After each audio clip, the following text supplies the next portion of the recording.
Nigerians is for them to keep hope alive, to remain prayerful, supportive of the administration, and for them to be rest assured that if there is anything any government can do to better the lot of Nigerians, the President Bola Ahmed Tinubu's government will do so.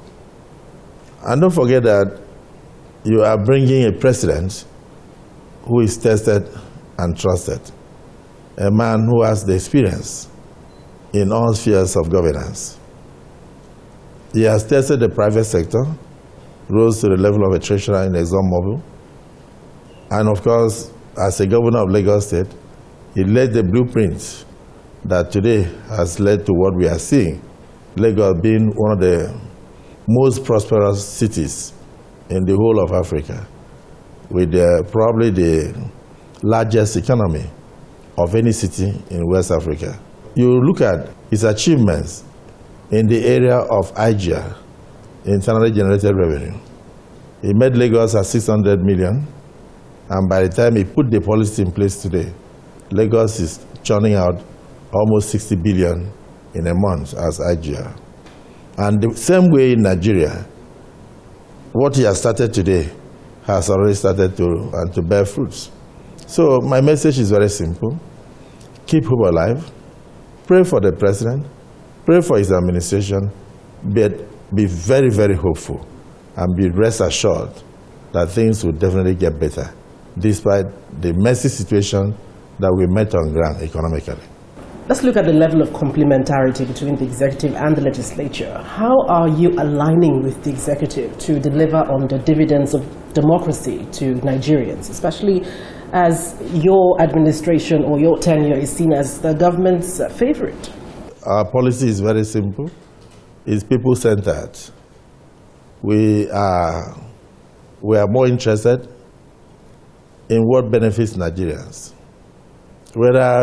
Sometimes even the government brings out policies and we'll shoot the policy down because we believe that the timing is wrong for the benefit of Nigerians. So we are aligned together to ensure that we reject the laws, and then of course we amend some of the sections of the different laws.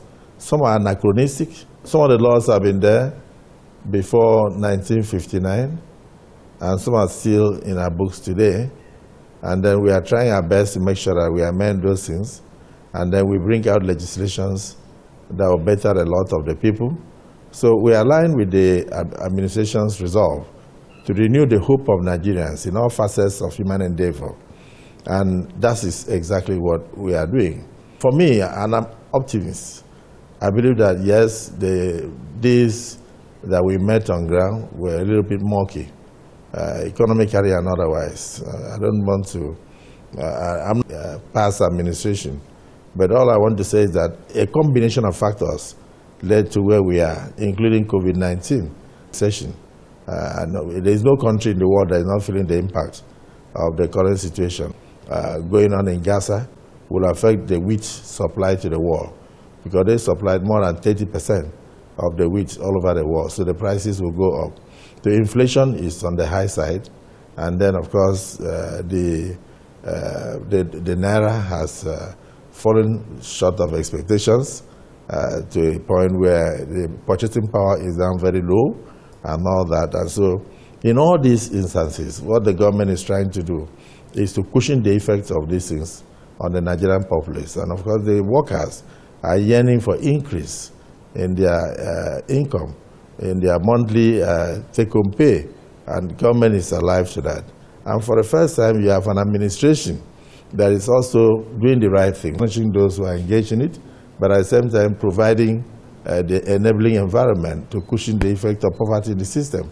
Because the corruption has a twin brother, and that twin brother is poverty. Poverty leads to corruption, and corruption in itself now deepens poverty. As a governor, I had the opportunity to declare free and compulsory education in my state. And at that time, I did not do it for only Akwa Ibom. I declared the compulsory education for all Nigerian children who found their way in Akwa Ibom, from primary school all the way to senior secondary school level. And I paid WAEC fees for all. I paid NAPTIC fees for all. I had nothing to do with religion. It had nothing to do with state of origin. It was just open to all. And then, of course, we had quantum leap in the number of intakes in schools. And so we had to build over 6,000 classroom blocks, employ thousands of teachers and all that.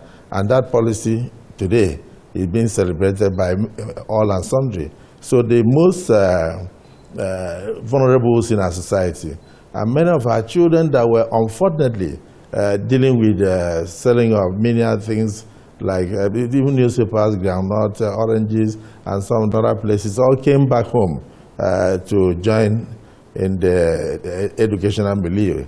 And at the end of the day, my people were happy for it. So to have a president who is bringing that kind of policy to the national level, that yes, indeed, you may not have money to obtain tertiary education, to become a graduate in future. And then he brought up these students' loans. So the parliament immediately rose to it. And he went through the two chambers in a hurry. And today, Nigerian children have the right to go out there, apply for loan. And if you don't have a job in 5 years, after graduation, you don't have to pay the loan. Because where will you pay it from?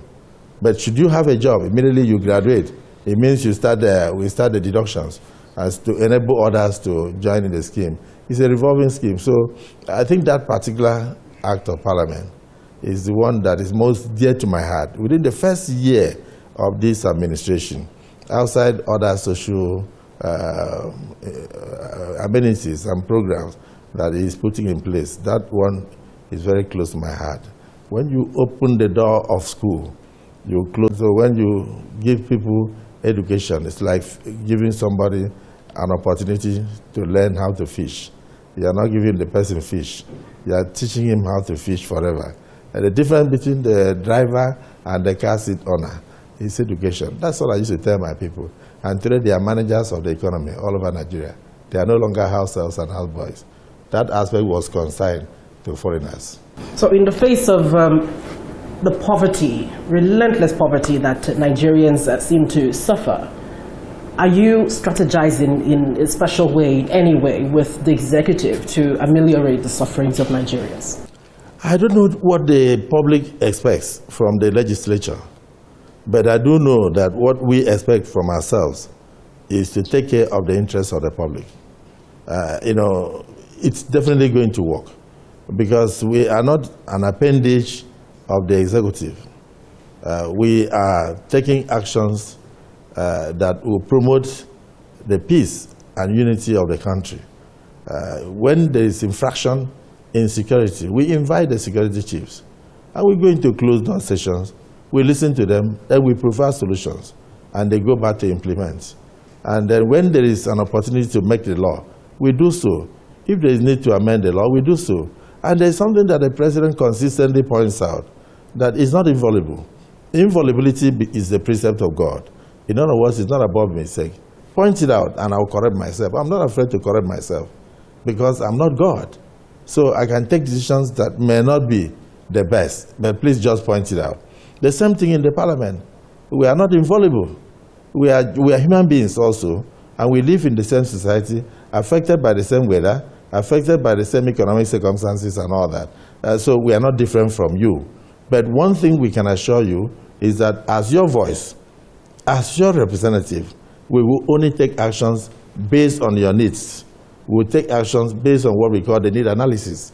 We will hear from our constituents, come back here, and take actions that will better a lot of the people. So there's no need to have any doubt that this 10th Assembly is very determined, not just to work with the Nigerian people, but to work with government on policies that will definitely improve the lot of Nigeria.